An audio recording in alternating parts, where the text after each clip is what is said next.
नमस्कार दर्शकों, मैं विनोद राजपूत मेरे यूट्यूब चैनल वैदिक एस्ट्रोलॉजी में आपका स्वागत करता हूं। दर्शकों, मुझे बहुत सारे लोगों की ये समस्या मेरे सामने आ रही थी कि मैं कुंडली के बारे में कुछ नहीं जानता हूं और जब मुझे कुछ प्रॉब्लम होती है तो मैं किसी ज्योतिषी के पास जाता हूं। जाने के बाद अपनी कुंडली दिखाता हूं तो ज्योतिषी मुझे कई बड़ी-बड़ी समस्याएं बताते हैं और उस समस्या का हल बताते हैं। मुझसे बहुत सारे पैसे भी ऐंठ लेते हैं और मुझे ये एक्चुअल पता नहीं होता कि मेरी कुंडली में वो समस्या है कि नहीं है। मतलब ये डाउट हमेशा बना रहता है। तो इसी समस्या को देखते हुए हम लोगों ने सोचा कि चलो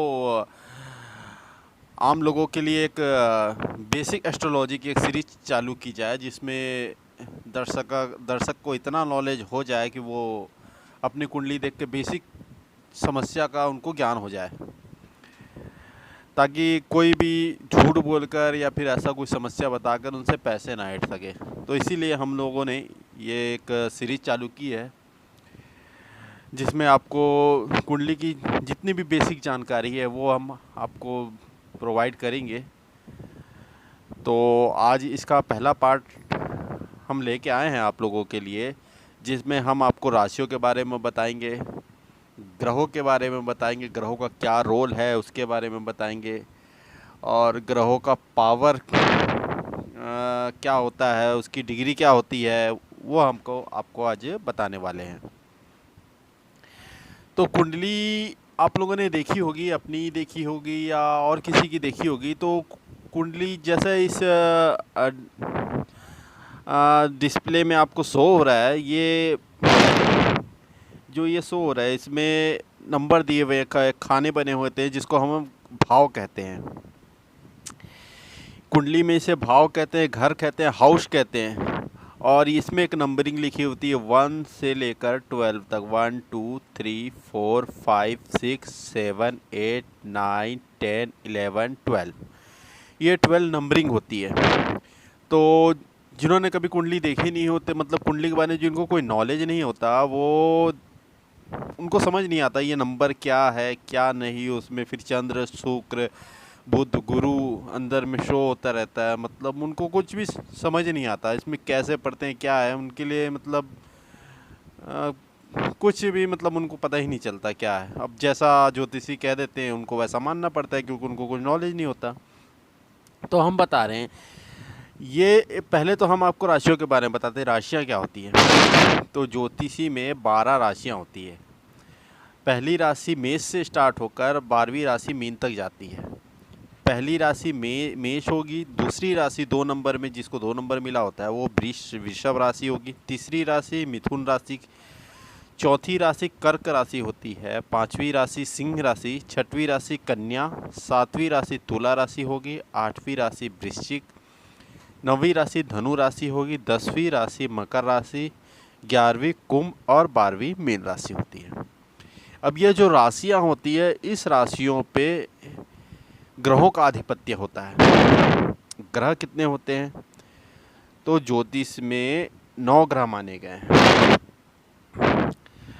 9 ग्रहों में राहु और केतु को भी ग्रह माना गया है, परंतु राहु और केतु को कोई भी राशि नहीं मिली है।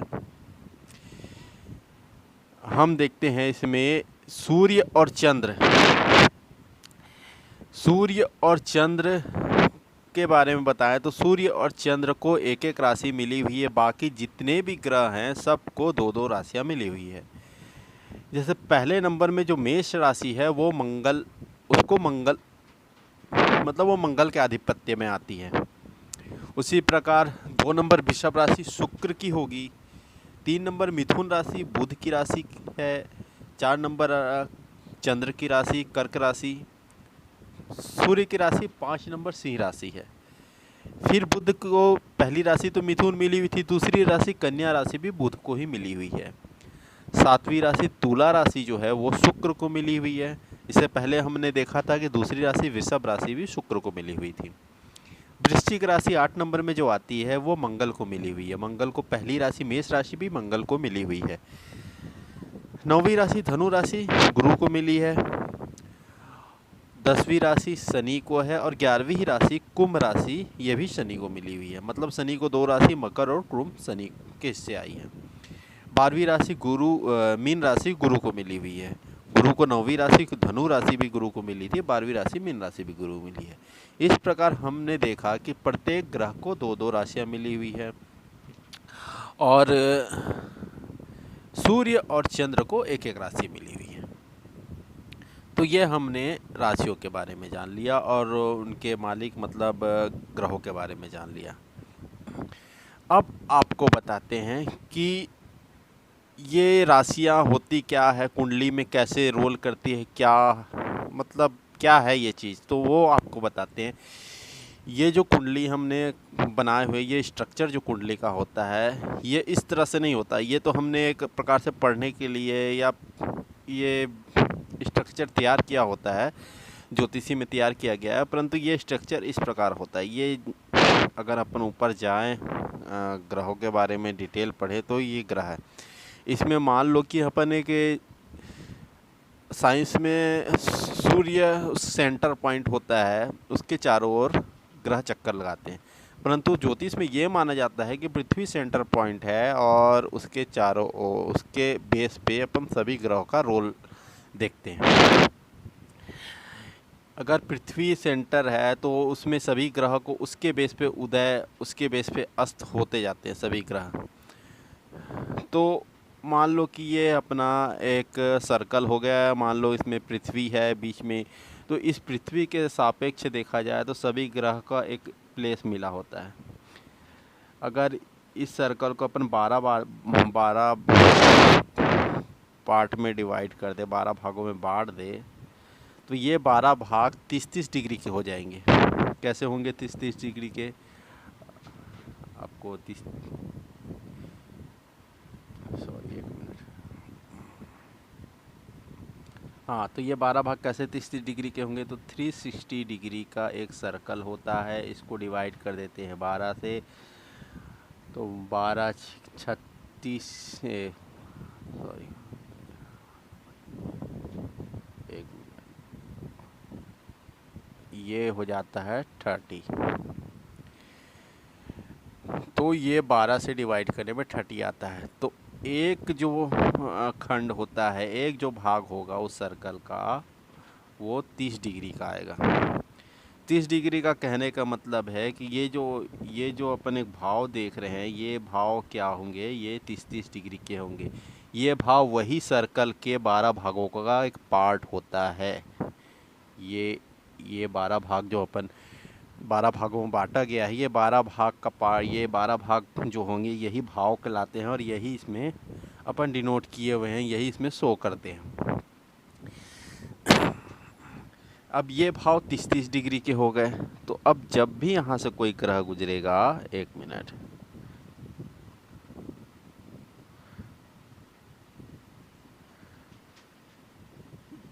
हाँ, अब जब भी यहाँ से कोई सर्कल में ग्रह जाएगा, आपको सर्कल से समझा देता हूँ तो अच्छा समझ में आएगा। मान लो कि ये सर्कल है, इस सर्कल में कोई ग्रह परिक्रमा कर रहा है, तो इस सर्कल में ये 12 भाव में ये 12 भाव में डिवाइड हुए हैं। तो 3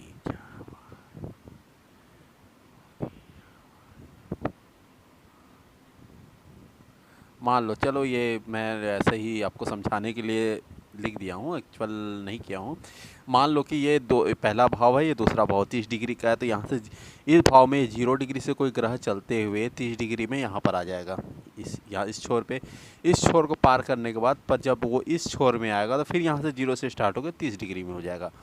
तो यही सर्कल चलता रहता है और यही सर्कल अगर अपन इसमें देखें तो यहाँ पर जब कोई ग्रह इंटर करेगा तो यहाँ पर 0 डिग्री हो जाएगा, 0 डिग्री में इंटर करेगा, और यहाँ से वो ग्रह जब यहाँ पर पहुँचेगा इस ग्रह पे, तो वो 30 डिग्री का हो जाएगा। 30 डिग्री होने के बाद जब वो तो अगले भाव में इंटर करेगा तो फिर 0 हो जाएगा, फिर अगले भाव को पार करके लास्ट में जाएगा तो 30 डिग्री हो जाएगा। इसी प्रकार जब एक भाव में इंटर करता है तो 0 डिग्री का ग्रह होता है, और उस भाव को लास्ट में पहुंच जाता है तो वो 30 डिग्री का हो जाता है। 30 डिग्री का होने के बाद उस भाव को छोड़ के दूसरे भाव में इंटर कर जाता है वहाँ फिर से 0 का और 30 का सर्कल चलता रहता है। तो ये हो गया ग्रहों का एक भाव में विचरण, कैसे एक भाव से दूसरे भाव में प्लेस होती हैं ग्रह, ये आपको समझ आ गया होगा। अब यही जो डिग्री मैंने बताई आपको, यही डिग्री का रोल है।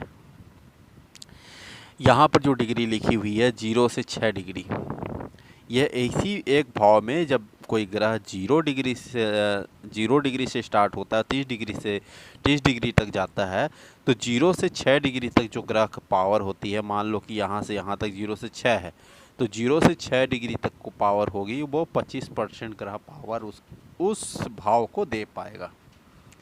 उस ग्रह की पावर 25 डिग्री होगी। अब इस आगे 0 से 6 तक तो 25 डिग्री होगी। अब 6 से जो 12 आगे ग्रह जाएगा, 6 से 12 डिग्री में, तो उसकी पावर होगी 50% ही। ठीक है। उसके बाद 12 डिग्री से 18 डिग्री के बीच जाएगा तो 100% पावर देगा, ग्रह फुल पावर में होगा। सॉरी। उसके बाद 18 डिग्री से 24 डिग्री में जो ग्रह जाएगा उसको 50% पावर हो जाएगी, फिर कम हो जाएगी क्योंकि वो उस ग्रह से बाहर निकलता जा रहा है। उसके बाद 24 से 30 डिग्री के बीच जो जाए, 24 से 30 डिग्री के बीच जो ग्रह होगा उसकी पावर भी 25 डिग्री हो जाएगी। अब यहाँ पर एक बात और मैं आपको समझा देता हूँ। ये जो 0 से 1 के बीच जब ग्रह आता है तो उसकी पावर को 0 डिग्री सेल्सियस माना जाता है, उसे मृत ग्रह कहते हैं। उसमें कोई भी पावर नहीं होता, वो कोई भी रिजल्ट नहीं दे पाएगा वो ग्रह। इसी प्रकार 29 से 30 डिग्री के बीच जो ग्रह आता है उसको भी 0 माना जाता है, उसकी पावर को भी, वो भी मृत ग्रह कहलाता है, उसमें भी कोई पावर नहीं होती है। तो ये हो गया ग्रहों की डिग्री के बारे में, आपको मैंने बता दिया। अब आपको मैं बताता हूँ भाव के बारे में। मुझे आशा है कि आपको राशियाँ, ग्रह और उनकी डिग्रियों के बारे में बेसिक नॉलेज मिल गई होगी। अब मैं आपको बताता हूँ कुंडली में भाव क्या होते हैं, घर क्या होते हैं। तो कुंडली में ये ऐसा कुंडली होता है, उसमें पहला जो सेंटर का जो नंबर होता है, ऊपर साइड जो पहला नंबर जिसमें मैंने लग्न लिखा है, ये पहला नंबर कहलाता है, पहला भाव कहलाता है, पहला घर कहलाता है। उसी प्रकार नंबरिंग आगे बढ़ते जाता है। नंबरिंग कैसे बढ़ता है, पहला से ये दूसरा घर जाएगा, दूसरा से फिर यहाँ पर जाएंगे तीसरा, तीसरा से फिर ये यहाँ आएंगे तो ये चौथा घर कहलाएगा, चौथा से फिर इधर जाएंगे ये पांचवा घर कहलाएगा, पांचवा से फिर यहाँ जाएंगे छठवा, ये घर सातवां हो जाएगा, ये आठवां, ये नौवां हो जाएगा, 9 से फिर यहाँ जाएंगे 10वां, फिर यहाँ जाएंगे तो ये 11वां भाव हो जाएगा, यहाँ जाएंगे तो ये 12वां भाव हो जाएगा। तो प्रत्येक भाव में कई प्रॉपर्टी हमको देखनी होती है, कई सारी चीज़ें हम हर एक भाव से कई सारी चीज़ें हम देख सकते हैं। तो उस टॉपिक में मैं नहीं जाना चाहूँगा क्योंकि वो अगला जो आने वाला पार्ट होगा उसमें हम प्रत्येक ग्रह की क्या क्या प्रॉपर्टी होगी, क्या क्या चीज़ हम ग्रह से देख सकते हैं, वो सारी चीज़ें हम आने वाले पार्ट में आपको बताएंगे। क्योंकि वीडियो ज़्यादा लंबा हो जाएगा और मैं नहीं चाहता कि आप वीडियो देखते देखते बोर हो जाए, और उतनी ज़्यादा नॉलेज एक वीडियो में देना भी ठीक नहीं है क्योंकि दिमाग में वो चीज़ फिर बैठ नहीं पाती है। तो मैं आपको क्या बता रहा था, हाँ, ये भाव के पहला भाव कौन सा होता है, दूसरा भाव कौन सा होता है, ये मैंने आपको बता दिया। अब ये जो भाव होंगे ये कभी नहीं बदलते। ये भाव जो हैं, पहला भाव, दूसरा भाव, ये भाव और उसकी प्रॉपर्टी सेम रहेगी। लग्न है तो लग्न की प्रॉपर्टी जो होगी भाव की, वो 1 नंबर में ही रहेगी और वो सेम रहेगी, वो कभी नहीं बदलेगी। हाँ, जो उसकी नंबरिंग है, ऊपर में जो ये नंबर दिए हुए हैं, ये नंबर हमेशा चेंज होते रहते हैं। ये नंबर कैसे चेंज होते हैं, जब भी कोई व्यक्ति की, किसी व्यक्ति की कुंडली हम देखते हैं तो उस व्यक्ति का जब जन्म होता है तो उस नक्षत्र में जो जिस नक्षत्र में वो जन्म लेता है, उस नक्षत्र में जो भी राशियाँ उदित होती है वो राशियाँ इस लग्न में आती है। मान लो कि ये व्यक्ति जब जन्म लिया तो उसमें मेष राशि, क्षय राशि, कन्या राशि उस नक्षत्र में उदित हुई। जब कन्या राशि उस नक्षत्र में उदित होगी तो यहाँ 1 नंबर ना आके यहाँ पर आ जाएगा 6 नंबर। लग्न वही रहेगा, भाव भी वही रहेगा, परंतु यहाँ नंबर चेंज हो जाएगा 6 नंबर, क्योंकि 6 नंबर कन्या राशि। तो लग्न क्या हो जाएगा, कन्या लग्न की कुंडली कहलाएगी। 6 के बाद यहाँ पर फिर नंबरिंग उसी प्रकार से बढ़ती जाएगी, 6 से 7, 7 से 8, 8 से 9, 9 से 10, 10 से 11, 12, 12 के बाद क्योंकि 12 राशियाँ होती है उसके बाद फिर नंबरिंग 1 से चालू हो जाती है, 1, 2, 3, 4, ये 5। तो इस प्रकार की ये नंबरिंग हो जाएगी, कन्या लग्न की कुंडली कहलाएगी। अब यहाँ पर जो भाव है, भाव तो वही रहेंगे, क्योंकि भाव का एक प्रकार से यहाँ पर नाम मैंने दे दिया है, जैसे ये इसको लग्न भाव कहेंगे। 2 नंबर धन भाव कहलाता है, क्योंकि यहाँ से धन को देखा जाता है। 3 नंबर पराक्रम भाव कहलाता है, यहाँ से व्यक्ति के पराक्रम साहस को देखा जाता है। 4 नंबर सुख भाव कहलाता है, यहाँ से व्यक्ति के सारे सुखों को देखा जाता है, कि जैसे कि गाड़ी घोड़ा वाहन सारी चीज़ें 4 नंबर से देखी जाती है, तो उसे सुख भाव कहा जाता है। 5 नंबर को संतान भाव कहते हैं। 6 नंबर शत्रु भाव कहलाता है, यहाँ से रोग ऋण शत्रु को देखा जाता है।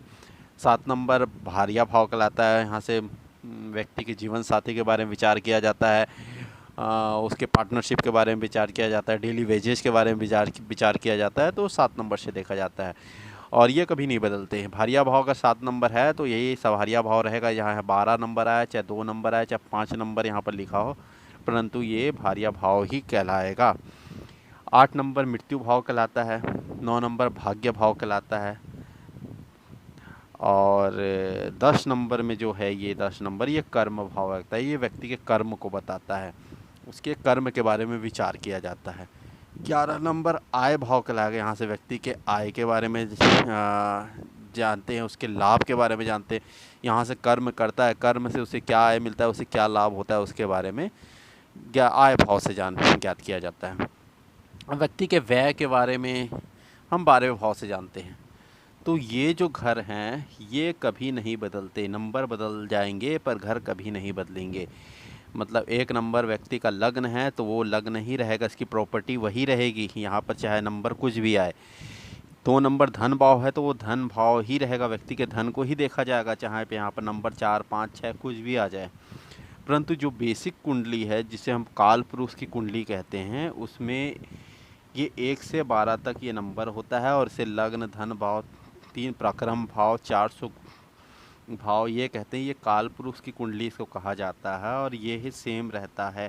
1 नंबर लग्न कुंडली, 2 नंबर धन भाव, 3 नंबर पराक्रम, 4 नंबर सुख। तो हम इस जो घरों के पोजीशन के बारे में अगर हम बात करते हैं तो 12 नंबर व्यय भाव ही कराएगा। 6, 8, 12, 6, 8, 12 इसको अपन त्रिक भाव कहते हैं, ये बुरे घर कहा जाता है इनको। इनकी पोजीशन काल पुरुष की कुंडली के हिसाब से 6, 8, 12 ही रहेगी। जो लग्न है वो 1 नंबर में ही रहेगा। 10 नंबर कर्म भाव कहलाता है व्यक्ति का, तो ये काल पुरुष की कुंडली के हिसाब से इसे वही नंबर दिया जाता है। परंतु व्यक्ति का जो जन्म होता है उसके हिसाब से यहाँ नंबर चेंज होते रहते हैं, जो नक्षत्र में जब उसमें राशियाँ उदय होती है उस हिसाब से। तो आज हमने आपको राशियों के बारे में बता दिया, उनके ग्रहों के बारे में बता दिया, डिग्री क्या होती है ग्रहों की वो मैंने आपको बता दिया आज। और आज हमने आपको भाव के बारे में बता दिया। तो आशा करता हूँ कि आप लोगों को समझ आ गया होगा कि राशियाँ क्या होती है, ग्रह क्या होते हैं, भाव क्या होते हैं और उनकी डिग्रियाँ क्या होती है ग्रहों की। तो अब आने वाले जो एपिसोड हैं उनमें हम आपको भाव की प्रॉपर्टी, प्रत्येक भाव से हम क्या क्या किस किस कारक पर विचार करते हैं, वो सारी चीज़ें हम आने वाले एपिसोड है उसमें बताएंगे।